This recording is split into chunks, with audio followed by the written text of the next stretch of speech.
What's up guys, Jack here, and welcome back to the Jack of All Trades channel. Every day our dependency on AI is growing greater and greater. I personally use AI to help me code faster at work, organize my thoughts into fully formed YouTube scripts for videos like these, and for general FAQs and just things I'm trying to learn about, I oftentimes reach for my phone and ask AI rather than going to the internet. AI is really becoming a crucial utility in our lives, similar to water or electricity, and just like those services that I mentioned, you don't actually own anything. You're tied down to a per token subscription, and you don't own any of those conversations, so your data that you're sharing with the agents is likely being used to train other AI models and being sent to places that you don't even know about. And this is what I like to call the AI dependency trap. You're locked into a subscription. If they raise the price, you're forced to pay or be left behind, and you have no control over the security, any of your personal data, and in some cases, you don't even have that fine-tuned level of control that you might need to do specific things, such as switching models for different types of tasks. So that is the AI dependency trap, and today I'm going to explain to you guys how we can escape it with local AI. So like those services I mentioned before, water and electricity, right? You could go out and build a well and have your own water. You could go out and get solar panels installed on your roof and generate your own electricity. The same goes for AI. You can build your own system, provide your own hardware, host your own models, and it's really not as complex or expensive as you think. And while it is a more upfront investment in both time and money, we're gonna be doing a cost breakdown to see how long you have to be using local AI in order to break even versus paying a subscription. Now, I actually have two machines sitting behind me that both host different types of models. My lightweight models that I wanna be able to access anywhere and just ask general FAQs to, those are hosted on my home server built in the Johnsbow N5. You guys can check out that build video right here. And for anything that's like super heavy duty, I'm doing like a big coding project or something like crunching a lot of data together and getting like a really formatted output. That's when I use the power of my 5090 and my main gaming PC. That's really been able to handle almost any model and task that I've thrown at it. And again, if you guys want to check out that PC build, you can check that out right here. So today I'm going to be taking you guys on a tour of my two different AI stacks. And while this isn't a full setup guide, I'm going to give you guys some general guidelines for setting up local AI, things like hardware recommendations, specific software tools to use, and the best ways to interface with your local AI, both on and off your home network. So with that, let's head over to the desk and I'll take you guys through my local AI stack. All right, so to start off today, I'm going to show you guys my Ollama stack that I'm running inside of Unraid. This is all running on my Johnsbow N5 home server. Again, I'll link to that video there. I'm not going to go into the full details of the build there, but just to give a quick overview of the hardware, I'm running an AMD Ryzen 5 5600T, 6-core, 12-thread processor, and it's just running at the stock clock here of 3500 megahertz. I have 16 gigs of DDR4, and my graphics card all the way down here is an RTX 2070. So overall, a pretty budget-friendly build here. I do have a lot of storage on this machine, but that's not really important for today's use case. But I really wanted to show this just because I think it's a great entry point. If you already have an old gaming PC or a laptop or just a few $100s to start out with, a build like this is going to be able to accomplish a lot of what you want. It's not going to be able to handle like the 100 billion parameter newest models that come out, but at least to get off the ground and running for kind of that general FAQ type AI use case, this build here has been working perfectly for me. And I've basically fully replaced my Gemini usage both on my computer and on my phone with this Ollama stack that I'm running here. Now, I know everyone's not going to want to set up their own home server, so I will be showing you guys how to host AI models on your main PC if you're just planning to run a single machine. But for a use case like this, where I just have this server mostly set up to host Jellyfin, being able to call some of those lightweight models from my phone when I just have like a quick question has really been like the main use case for this server. So we talked about the hardware a little bit. Let's talk about how we're hosting our models and speccing those out. So I'm using this Ollama Docker container. If you're running this on your main machine, you can just come to ollama.com and paste this command into your Windows PowerShell. And I'm sure they have an equivalent command for Mac and Linux. Once you have that installed, you're just going to open up Ollama from your terminal. So I'm just going to go into the console here. And if we go ahead and just type Ollama,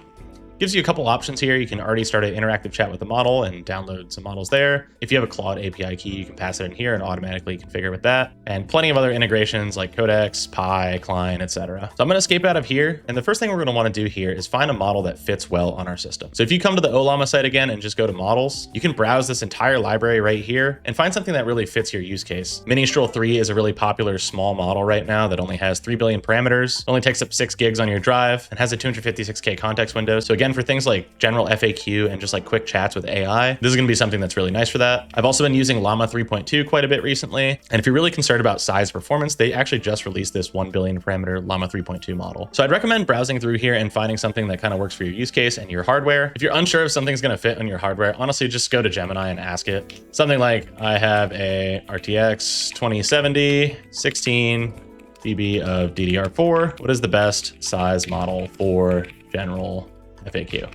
So you can see just putting in my specs into Gemini and asking it, it recommends something right between 7 billion and 8 billion parameters. And you can see kind of the trade-offs that you're dealing with here, right? If you go for a smaller model, you can get faster performance out of your 2070. But if you go for something bigger, it will be more powerful, but it's also going to run a little bit slower. So once you've decided on a model that fits your system specs, you can just go back to the terminal here. I'm just going to Ollama list real quick to show you guys the ones I have installed. So I have Llama 3.2, Mistral, and then Mistral Nemo. Today, I'm going to try out this Ministral 3 model. So I'm just going to copy this command right from here. Ollama run Ministral 3. You can just copy and paste this command in. It'll automatically pull this model and immediately start running it. So it'll just run out of the terminal here. So you can see that after that finished installing, I got a success message and it automatically just started running it. And I can just type a message right in here. Something like, help me create a carbonara recipe. And boom, just like that, I got Ministral 3 up and running in approximately 5 minutes. So this is great for just getting up and running, but we do want to take this one step further, putting a UI in front of it and giving us that like ChatGPT or Gemini-like experience that we can access on our phone or in our web browser. So just flipping back to our server dashboard here. And this is where OpenWebUI is going to come in as our interface to interact with our LLMs. So again, I'm in Unraid here. It's super simple to just go to the App Store, install this Docker container and start running it. So you can run this Docker container also on your local machine, but you also have options like running a desktop app, Python install, or UV. And all we have to do after installing OpenWebUI is connect it to Ollama. So inside of Unraid here, it might look a little bit different, but the principle is essentially the same. All we're trying to do is point our OpenWebUI to wherever our Ollama is running. So again, if you're running Ollama out of your terminal, this will just point back to like your local host. I have it set to this specific port here, so I'm just specifying this IP address with the port. And that connection is really simple to set up. After you have that connected to Ollama and your Ollama is running, you can literally just come in here,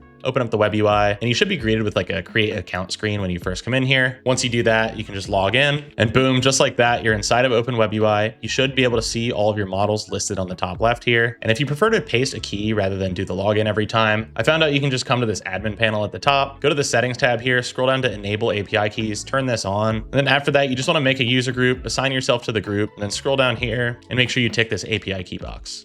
After that, go back to your profile in the top right, go to settings, count, and then right here under API keys, you can click show, and then you can paste this to log into OpenWebUI. So just like that, we have this ChatGPT-like experience running our own models locally on our machine. So again, we can just test it with something like this. Help me create a carbonara recipe. And boom, just like that, here's our recipe. You can see again, it's using Ministral 3, which is the model we just installed. Now, a couple things to take this even a step further. For example, I want to access this outside of my home network, like when I'm on the go and I'm on my phone and I want to talk to my own agent. So I set up this Cloudflare D tunnel to essentially be able to VPN into my network, log into OpenWebUI, which I ended up hosting on my own domain. And then I can access my chats and all my history and all of my models, all from my phone off of my network. So I'm not going to go into all the details of how exactly to set that up. It is a little bit complicated, but if you guys want to see that in a future video, please let me know down in the comments below. And something that got me when I was first installing Ollama and playing around with it, I noticed that my GPU wasn't being utilized at all. And by default, I don't think Ollama is set to use your GPU. For me, inside of Unraid, the fix was coming into here in the edit screen on Ollama, turning on advanced view, and then specifying this extra parameter of runtime equals NVIDIA. And then I created these two environment variables to actually pass the GPU in. So NVIDIA visible devices all, that'll pass in my GPU, and then driver capabilities, compute, and utility, that tells it what it can do. And with these parameters set, you can see that when I type in another prompt here, like what's the best way to store leftover carbonara, I'll flip back to my dashboard and you can see the load spiking up on my GPU. It's at 93% right now. As soon as it finishes this prompt, it should go back down to 0%. So just like a sanity check for you guys, make sure that if you're investing into a GPU like this to run your local AI, that you're actually using it. Just make sure it has that pass-through setup to Ollama. So that's my setup here for my lightweight local AI for general FAQ and on-the-go conversations or questions I want to have with AI. Using that combination of Ollama and OpenWebUI, which are both free, easy to set up tools that have a lot of flexibility. This is the perfect starter setup in my opinion. And once again, if you guys want a full tutorial on the setup, walking through how to do it on Windows, again, feel free to leave that in a comment below. Okay, so next up, I want to talk to you guys a little bit about some of my more powerful models. And this is going to be using VS Code in combination with LMStudio. So I've loved using LMStudio. It does have quite a few configuration options, so it can be a little bit overwhelming for a beginner. But if you're someone who has a really powerful system or you're looking to set up some pretty powerful AI workloads, you're going to want the level of control that this tool provides. And I'll show you exactly how to host models on here, as well as wire them directly to VS Code and set them up with your own little chatbot here on the right side to get this agentic coding experience that's all self-hosted. So for LMStudio, you're just going to come to lmstudio.ai, install this for whatever operating system you're running. And when you set it up, it should look something like this. You'll have no models loaded in here. You won't have any of these chats on the left. But something I like about LMStudio is that if you just want to do chats and you don't need to worry about the code stuff, you can do everything right in here. Again, it is a bit of a more advanced tool than setting up Ollama, in my opinion. Ollama is literally just like 1 or 2 commands to install stuff. But I do like that this is an all-in-one tool where once you have a model loaded in here, you can just come straight down here and start chatting with it immediately. Now that we have LMStudio installed, first thing we want to do again is install a model. You can come and click this robot guy model search on the bottom of the toolbar here, and this will pull up this search menu. You can search through all of these different models and install them here. Again, there's some pretty beefy ones on here. I've been playing around with this Gemma 4 31 billion parameter model. This thing's an absolute unit. I've also been using Qwen 3.5, and now they have Qwen 3.6 out, but you really have a lot of options. And this is where you're going to be able to find all the most powerful open source models. So I'm going to use the same Ministrel 3 billion model we used before, just for the sake of consistency. And you're just going to come in here and go ahead and click download. Okay, so now that our model's done installing, we can go ahead and click use in new chat. This is going to bring up the settings menu for your model. There's all sorts of really specific config options in here, and you can get really granular in how you want to format your output, as well as control a lot of the thinking that's going on inside of the model. I would say the most important thing to start with at the top is this context length slider. So if you slide this to the right and to the left, you can see my estimated memory usage going up and down here in the top right. Now, this is where knowing your hardware spec is going to be important. For example, I'm running a 5090, which has 32 gigs of DDR7 VRAM, and I also have 32 gigs of DDR5 just as my system memory. So with a combined 64 gigs, that's the amount that we're not going to want to exceed. But for the fastest performance, we don't want to exceed the amount that our GPU can handle, because once it starts offloading onto your RAM, you're obviously going to see a big slowdown in performance as the jobs have to be shuffled back between the GPU that's doing the work and the memory. Whereas if you're just working on the memory inside of the GPU, it's going to be able to work a lot faster. So you can scale this all the way up. Again, like I'm looking to be anywhere under 32 gigs. This is a small model, so it's not really going to matter for me. I can max it all the way out at 262K context, and I'm still nowhere near the 32 gigs that the 5090 provides, or my 64 gigs of my full system. For now, we're just going to leave the rest of the stuff as default and load the model. All right, so after our model's loaded, we can come down here, type in our prompt again,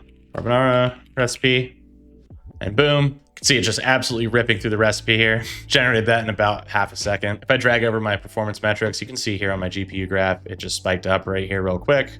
Finished the prompt, spiked back down, and now it's just idling around 12%, waiting for the next prompt. But for something like a 5090, a model this light is not really going to push it too much. So just like that, that's how you get off the ground and running with LMStudio. And again, if you just want to use that chat experience from your local desktop, you can just load your models in here at the top and then come down here and start messaging with it. They also have the same folder features as OpenWebUI for organizing your old chats and stuff like that. So I'm going to go ahead and eject this model for now. You just click on the top here and then click the eject button. Make sure you do that when you're doing other things on your computer. Again, I'm using this on my main gaming PC. So something that can really use up a lot of resources. If you have a model loaded, you forget to eject it, and you start playing like a game or something, you can really lock up a lot of your system memory by leaving one of these models loaded. So next up, I wanted to talk about connecting this to VS Code with the local server function on LMStudio. If you click down to this little developer tab here, second from the top, that's how I got to this screen. And we can go up here and click load model, pick our Ministrel 3, set our context length, doesn't really matter, we're just using this to test. So if we flip over to VS Code, we're gonna go to extensions on the left here and install something called Continue. So this is just like an open source version of that little agent panel. Like you probably see it with like Claude Code and stuff like that. They all do a little agent here. Go into the extension marketplace and search for this, install it, and then it should populate on the right side with a menu that looks something like this. So once you have the Continue extension installed in VS Code, you can go over to the window on the right here. It won't have any models listed for you here, but what you're gonna do is click on this little drop down here, select model, click add chat model. You're gonna switch your provider from OpenAI all the way down here. You should see LMStudio. There's your provider. You should be able to auto detect, and you can go ahead and hit connect. And you can see that it automatically picked up that Ministrel model we just installed. So if I go ahead and click on the Ministrel model, all of the auto detect does the connecting for you. So you can go ahead and just select that Ministrel model that we just installed, and then we can start coding in here. So let's do something basic. We can have it write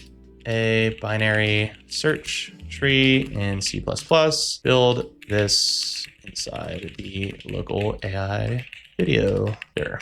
And boom, just like that, it creates a binary search tree, C++ class inside of the specified directory here. Gives us some little instructions and key features, as well as some next steps for things like deploying it. So just like that, we're up and running with our own local coding setup. We're not dependent on Claude tokens. We're not dependent on the subscription pricing that somebody might impose upon us. So with a local AI coding setup like this, you're really insulated against some of those like swings in prices that we might see in the future. All of your data and your code is all offline. All of your conversations are all local and private. So I just really love having this level of control over what I'm doing, especially when I'm building like a big project like this, or if I'm just, in here in the chatbot mode, asking it how to make carbonara. So in terms of local AI coding, I think this is a really powerful setup. And again, I walked through this pretty quickly, but overall it's a pretty simple feature set. And I love the auto detect feature. So you don't need to be passing keys back and forth between your models and your agent on the VS Code side. I use Claude Code all the time at work. I'm basically addicted to it at this point. And being able to self-host a SaaS level experience that, in my opinion, competes or even exceeds the capabilities of Claude Code, I think is really impressive. It's obviously something something that takes a little bit of work. You're going to have to manage it on your own. You obviously have to provide your own hardware, but you have that level of control to specify any model you want. You have all sorts of crazy controls inside of LMStudio for specifying different model settings. And you actually have a lot of great open source options for this agent experience. Again, I'm using Continue, which is just a really popular one, but there's all sorts of different agents that you can install here and connect back to your LMStudio models that you're hosting yourself. So if you guys have any questions about any parts of these setups, or if you need technical help on a specific issue you're running into, again, leave those down in the comments below. I'll be happy to help. Okay, so I just wanted to close out this video by doing a quick cost analysis of when this might actually be worth it for you. So I used Qwen 3.5 on my self-hosted model to write up this little Python cost analysis class here. We're looking at two different builds that we're trying to pay off. So we have a budget level PC of $1,000. Crazy to say that $1,000 is a budget PC, but that's just the reality of what we live in now. And then a high-end 5090 PC at $3,000. I'm comparing this against three different subscription plans. So we have Claude Pro, which is $17 a month, Claude Max, which is $100 a month, and then the 20x Claude Max plan, which is $200 a month. I factored in an added cost of about $15 per month here for electricity, and we have a time horizon we're looking at of around 60 months, so 5 years. So I definitely had to take a lot of assumptions here, but I figured this would be kind of a nice graphic to look at, just to kind of get a sense of where we're at in the current landscape. This doesn't factor in anything like future price changes of AI subscriptions, right? Claude Pro could be $50 next year or whatever. I'm just assuming that all these prices would stay the same, and we're just looking at this straight from a cost perspective. We're not factoring in any of the other components like privacy, for example, which is a huge benefit of self-hosted AI. So this is the graph I created here. These two green lines are the two PCs with the $15 a month electricity cost. And then you have the three plans branching out from here. So the bottom one is the Claude Pro, $17 a month plan. This is the $100 a month Claude Max plan. And the 20x Claude Max $200 plan is the top red line. So where these graphs actually intersect is where you're going to pay off the upfront hardware cost of your PC. So if you're a relatively basic user, you know, you're using something like a free Gemini plan, or even this like $17 a month Claude Pro plan, you can see that this bottom red line and this green line are trending pretty much in the same direction. They intersect like way out here, like 500 months in the future. So realistically, you're not going to save any money in the long term, especially when you're factoring in things like added electricity cost. So if you're just using something like general FAQ, I'd recommend doing something like my Ollama setup, right? You don't need that much hardware. It can run on like a simple laptop or your existing PC. And that can kind of be a filler point for this like Claude Pro level subscription where you have self-hosted capabilities, but you don't need to invest into like a super high-end graphics card. For the higher tier subscriptions, and this is where we're talking about like developers and power users of AI, a Claude Max or a Claude Max 20x subscription is not out of the realm of what a power user would use or need. So you can see here, just looking at the orange line, in about a year, you'd pay off that $1,000 PC, and just under 3 years, it would take you to pay off that high-end $3,000 PC. I think this is a huge value save if you're running up like $100 a month AI bill. Putting the money up front now can start you on this trajectory where you're going to be able to save a lot of money in the long run. And again, that's even more magnified for the 20x plan, right? This is $200 a month. It's a really high-end subscription. This is pretty much only for people who are like doing really heavy token usage, like coding workflows, big data sets, etc. You'd pay off the low-end PC in under 6 months, and you'd pay off the high-end PC in under a year and a half. And after that point, you're really just laughing in terms of savings. So I really do think it's worth that upfront investment. You could even justify maybe even buying two 5090s, putting them in a PC and being paid off in around like,